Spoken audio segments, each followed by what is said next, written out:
Martial master के पिछले episode में हमने देखा कि क्वेंचैन लिंगयांग के साथ फाइट कर रहा होता है, तभी पीछे से उस पर सुई अटैक करता है।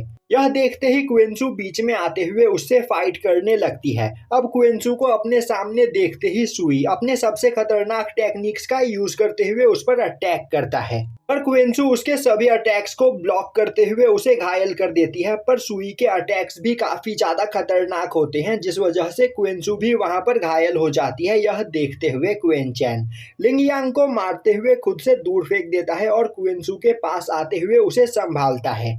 तभी क्वेंसू बोलती है क्वेंचैन को परेशान होने की कोई जरूरत नहीं, क्योंकि उसे यहाँ पर ज्यादा चोट नहीं आई है। दूसरी ओर लिंगयान और सुई दोनों ही क्वेंसू और क्वेंचैन की पावर को देखकर काफी ज्यादा परेशान हो चुके होते हैं और उन्हें यह बात समझ में आ चुकी होती है कि 1-to-1 फाइट में वह उन दोनों को नहीं हरा सकते हैं। इसीलिए अब लिंगयान चिल्लाते हुए बोलता है, इन लोगों ने डीमन स्वॉर्ड सेक्ट के डिसाइपल्स पर अटैक करके डीमन स्वॉर्ड सेक्ट को फाइट के लिए चैलेंज किया है, तो सभी लोग एक साथ अटैक करते हुए इन्हें जान से मार दो। यह सुनते ही डीमन स्वॉर्ड सेक्ट के वहां पर मौजूद सभी डिसाइपल्स एक साथ क्वेंचैन और क्वेंसू पर अटैक करने के लिए आगे बढ़ते हैं और अब वह सभी लोग एक साथ काफी तेजी से उन दोनों पर अटैक करते हैं। तभी रोयू बीच में आते हुए अपने एक ही अटैक में उन सभी लोगों के अटैक को डिस्ट्रॉय करते हुए उन्हें घायल कर देती है। अब रोयू की पावर को देखते ही सभी लोग काफी ज्यादा डर जाते हैं और बोलने लगते हैं, आखिर यह तीनों है कौन और यह तीनों इतने ज्यादा पावरफुल क्यों हैं।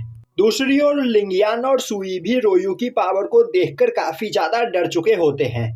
तभी क्वेंचैन आगे बढ़ते हुए बोलता है, तो क्या तुम में से कोई अभी और भी आगे फाइट करना चाहता है या फिर तुम लोग अपनी हार मानते हो। तभी सुई बोलता है, हम यहाँ से अब पीछे नहीं हट सकते हैं, क्योंकि अगर हमने आज तुम्हें जिंदा छोड़ दिया तो तुम बाद में हमसे बदला लेने की कोशिश करोगे। क्वेंचैन बोलता है, अगर मैं चाहूँ तो अभी तुम सभी लोगों को जान से मार सकता हूँ और तुम मेरा कुछ भी नहीं बिगाड़ पाओगे, तो तुम्हें इस बारे में सोचकर परेशान होने की कोई जरूरत नहीं। यह सुनते ही सुई अपने सभी साथियों को लेकर वहां से जाने लगता है।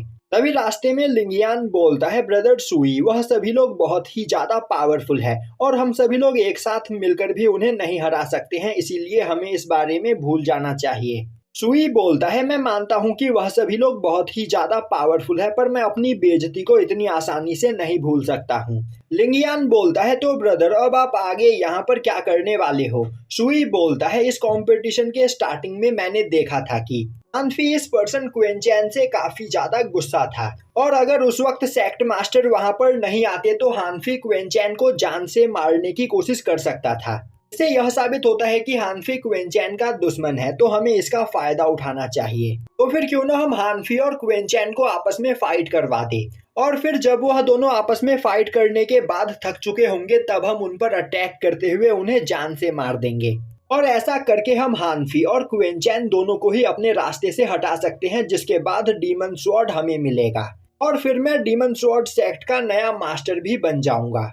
यह आइडिया लिंगयान को काफी ज्यादा पसंद आता है और अब वह बोलता है, हमें बस यहाँ पर किसी तरह क्वेंचैन और हानफी को एक दूसरे के सामने लेकर आना है, जिसके बाद वह दोनों अपने आप ही एक दूसरे से फाइट करने लगेंगे और जब वह दोनों फाइट के बाद थक चुके होंगे तब हम उन दोनों पर अटैक करते हुए उन्हें मार देंगे। दूसरी ओर क्वेंचैन रोयू को उनकी मदद करने के लिए थैंक्स करता है। तभी रोयू बोलती है कि उसने यहाँ पर क्वेंचैन की मदद नहीं की है, जिसके बाद वह क्वेंसू के पास जाते हुए बोलती है, क्वेंसू, तुम सच में बहुत ही ज्यादा टैलेंटेड हो, पर तुम्हारा जन्म नॉर्थन हेवेनली रीजन में नहीं हुआ, जिस वजह से तुम्हें कोई पावरफुल और वर्दी टीचर नहीं मिला। इसी वजह से तुम अब तक इतनी ज्यादा कमजोर रह गई हो, वरना अब तक तुम अपने टैलेंट की वजह से मार्शल एम्परर रेलम पर पहुंच चुकी होती।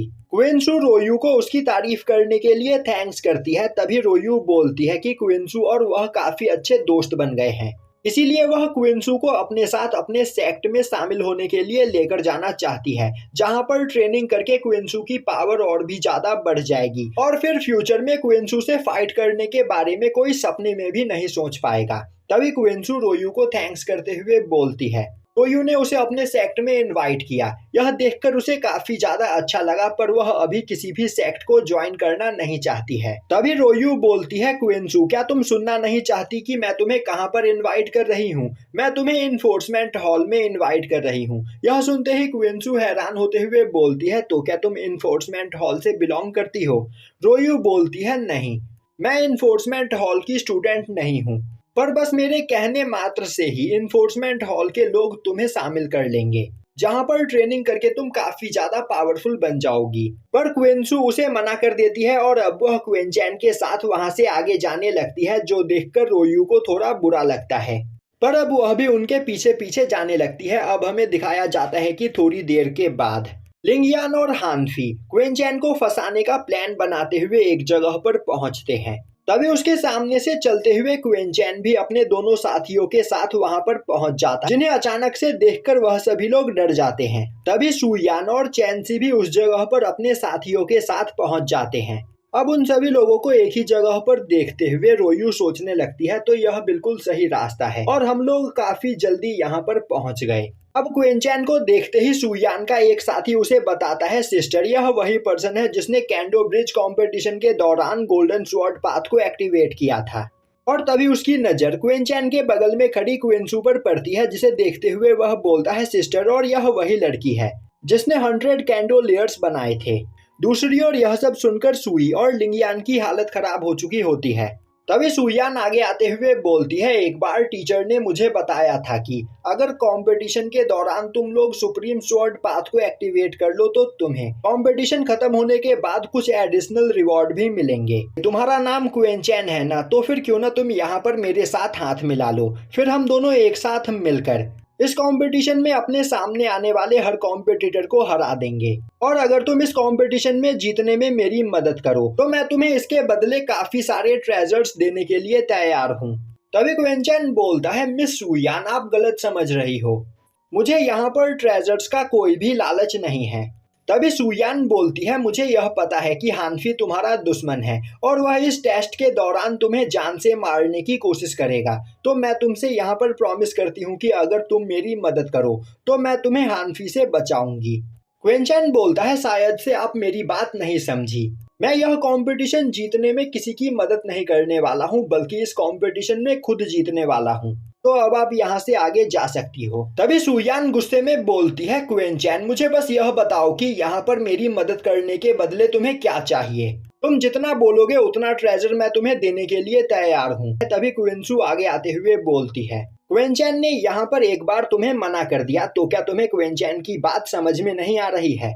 तभी चैंसी बीच में हंसते हुए बोलती है, तुम सभी लोगों को शांत होने की जरूरत है, क्यों ना हम लोग यहाँ पर शांति से बात करें। और अब वह आगे आते हुए क्विंसू से बोलती है, तुम्हें इतना गुस्सा नहीं होना चाहिए, तुम बस अपनी प्राइस बताओ, हम तुम्हें कुछ भी देने के लिए तैयार है। यह सुनते ही क्विंसू वहाँ पर हंसने लगती है और अब वह बोलती है, तो क्या तुम यहाँ पर मदद के बदले कुछ भी देने को तैयार हो। चैंसी बोलती है, एक बार मांग कर देखो, तुम्हें जो चाहिए होगा वह तुम्हें मिलेगा। अभी क्विंसू बोलती है, तो फिर हम यहाँ पर यह चाहते हैं चैंसी कि तुम अपनी पूरी लाइफ क्विंचैन की स्लेव बनकर रहो।